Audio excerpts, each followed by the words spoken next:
Don't get stuck needing people to choose you before you choose you. That is one of my biggest takeaways of 2024. And I'm bringing this up because just got out of a coaching call and our whole community pretty much shared their biggest takeaways of 2024 this past year. And I think oftentimes in our culture, we're all big on New Year's resolutions and looking forward to the new year, looking forward to new goals and new aspirations that we have for ourselves. But rarely ever do we take time to look back and actually review what actually happened in the past year and learn from any mistakes or any of the biggest lessons that we learned. And I think that's very important. So today I wanted to make a quick video on what I talked about and what some of the other guys talked about as well in the group. And so the first one that came to mind was not needing people to choose me before I chose me.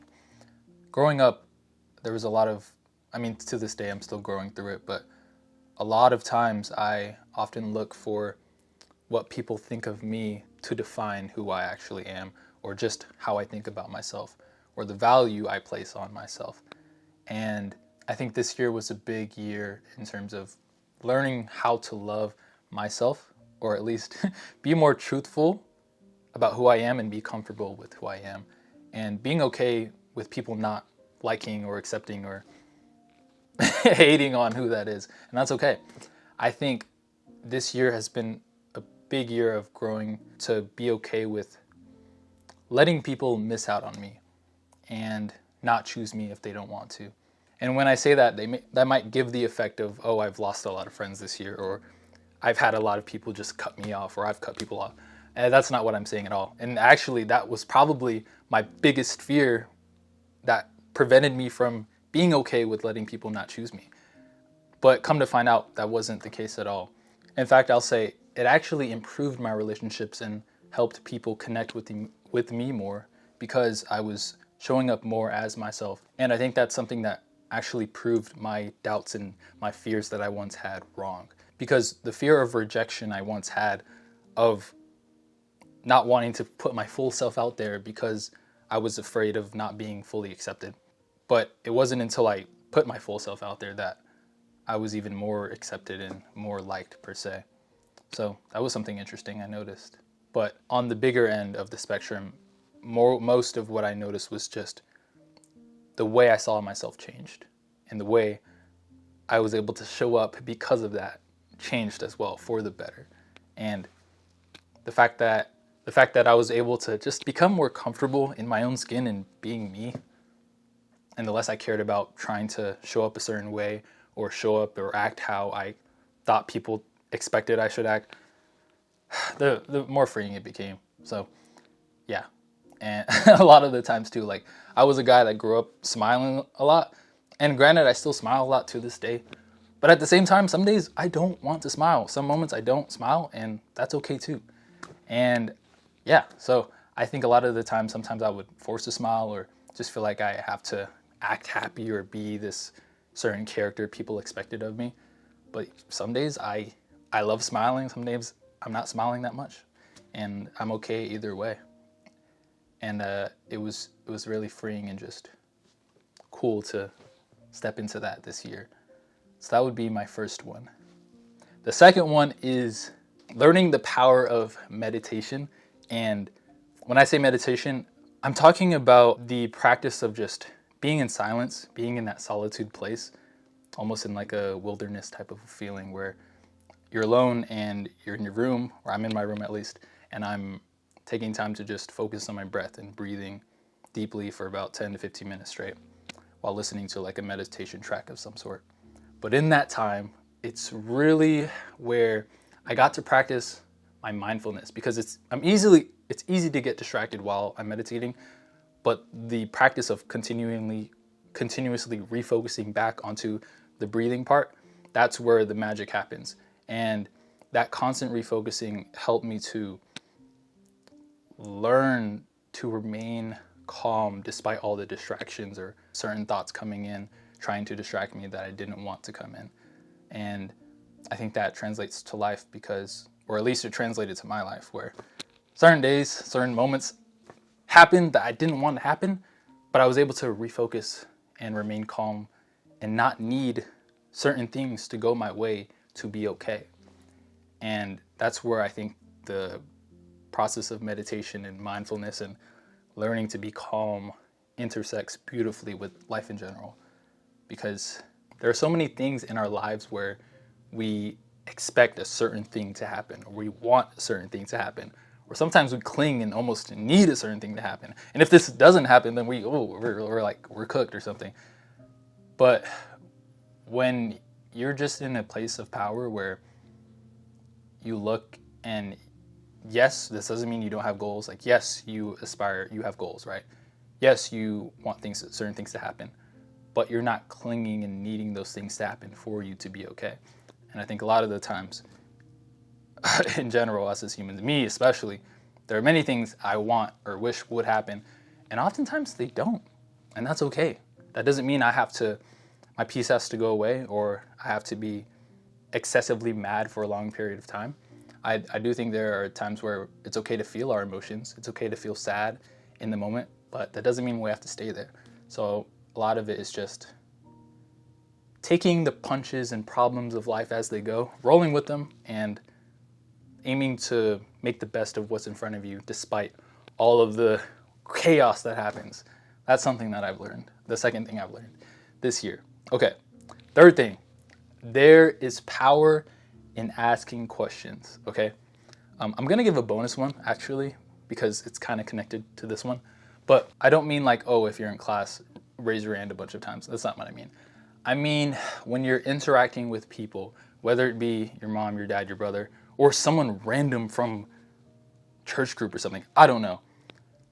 There is power in taking time to see the person for who they are and ask questions. And so it does matter what kind of questions you ask, but I think a lot of the times it's easy for us, or at least for me, it was easy for me to be reserved, to only care about myself and to just focus on whatever it may be, how I'm looking or how I can present myself as this cool person to the rest of the group or whatever.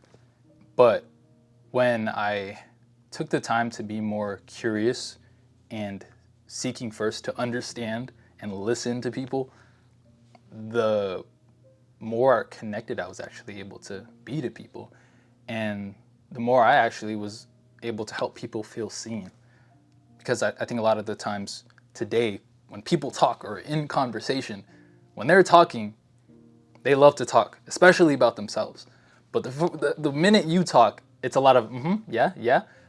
They're hearing you, but they're not really listening. And a lot of the times, they're just waiting for you to finish so then they can go on to talk, especially about themselves. And this isn't a knock on those people, but this is a call to attention or action to people like us where we can be that person that doesn't do that stuff, that actually looks to be someone who listens, someone who's actually present with the people they talk to, and take time to listen to someone, take time to ask the deep questions and connect. And that's something that people don't often get. They don't get someone who actually takes time to listen. They don't get someone who actually puts their phone down and gets present in the moment to hear them out and do so without needing to give advice or judge or critique every little thing they say. They don't get that. They don't get it often, at least. And so I think that's a great opportunity for people like us to step into that opportunity and be the difference and light in those sort of spaces. Especially when you notice someone is quiet or reserved in the corner. I think those are great opportunities to almost step in and surprise them and like break down their door and be like, oh, hey, what's your name? Like, I'm David or whatever. And truly look into learning about them or just helping them feel seen and heard, because that's probably something they don't get a lot. And that's something I really realized this year. And there were many conversations where I could have easily looked the other way or not talked to the person, especially if they were like a girl. Like there's this weird thing guys do, or at least I learned in high school, where guys would only talk to girls that they were interested in. But if they weren't interested in them, or if they were ugly or whatever, you would not talk to them. That is something that I've completely like had to learn to break off, because when I broke that and when I listened to that conviction, like, first off, if you're only thinking in that way, you're thinking about yourself and what you can gain from the person. But if you're thinking in a mindset of, oh, what's in it for them and not what's in it for me, you're going to approach you're going to approach people, whether it be a guy or a girl. And there were many conversations where I could have not approached, but when I did, it paid off so well. And there were so many conversations, deep ones, where people end up opening up and end up crying literally over the stuff that they're going through silently because they don't have that outlet. They don't have people to talk to them, or at least people who know or show up to care and take time to listen. They don't have that. So if we can be people who do that more, it's if we can be people who set aside our comfort zone and dive into talking to people and asking more questions and not being so NPC-like or going through the motions of our conversations, the world would look different. All right, that's all I'll say. Bonus one. Okay, last one. Bonus one. The last, probably biggest thing I've learned this year, which relates a lot to the last one, is when you focus less on yourself, stress will focus less on you. And what that means is a lot of the times, our anxiety or the stress we feel going into places, especially like public groups or events, it's because we're focused on us and how we can look and how, oh, am I going to look smart? Am I going to look cool? Am I dressed right? Am I this or that? This doesn't mean don't make yourself presentable or don't focus on being someone who is charismatic and attractive and relates to people well. This isn't what I mean. But this is saying I had to learn not to hyperfixate on who I am or need people to see me in this certain perfect light for me to be okay, for me to not feel stressed. And a lot of the times, especially, there is an event earlier this year where I was going to, and there was someone that I liked that was going there. And I found myself stressing. Sometimes I get stressed to a point where my left eye starts twitching just a little bit, and heart rate accelerates a little bit. You just kind of feel it, right? And mine goes nonstop. Like I'll be looking up, I'll go on TV, I'll check my phone, scroll, whatever. So much anxiety. But then I just sat with the thought of, I slowed down and thought about the event I was going to. And this event was a volunteering event.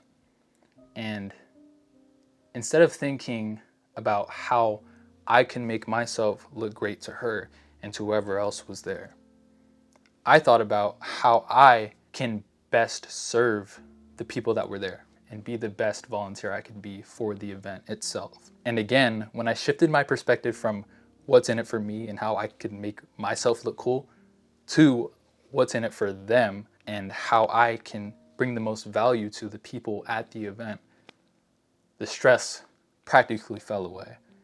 And the anxiety was like no longer there because I wasn't focused on me and looking great. I was just focused on being someone who could help because I'm not that cool, I'm not that important, and it wasn't a big deal. And it ended up being just fine. And it was just one of those moments and days where I was like, Jesus is onto something when he's talking about living this selfless life. And oftentimes most of us can be very, very selfish and just thinking about ourselves. But when we can step into that outward focused life of seeking first to serve other people, it can work wonders for sure. But yeah, that was a really big lesson for me, at least, because it was literally a 100 to 0 moment of 100 feeling like, oh my goodness, like I'm so nervous. What is she gonna think of me? How am I gonna look? Am I gonna do this right? Am I gonna do blah, blah, blah, to like, you're good. How can we help today? And that was it. So I hope you learned something from this. Those were my biggest takeaways from 2024, but I love hearing other people's takeaways. We talked for it was like a 2-hour and 30-minute call.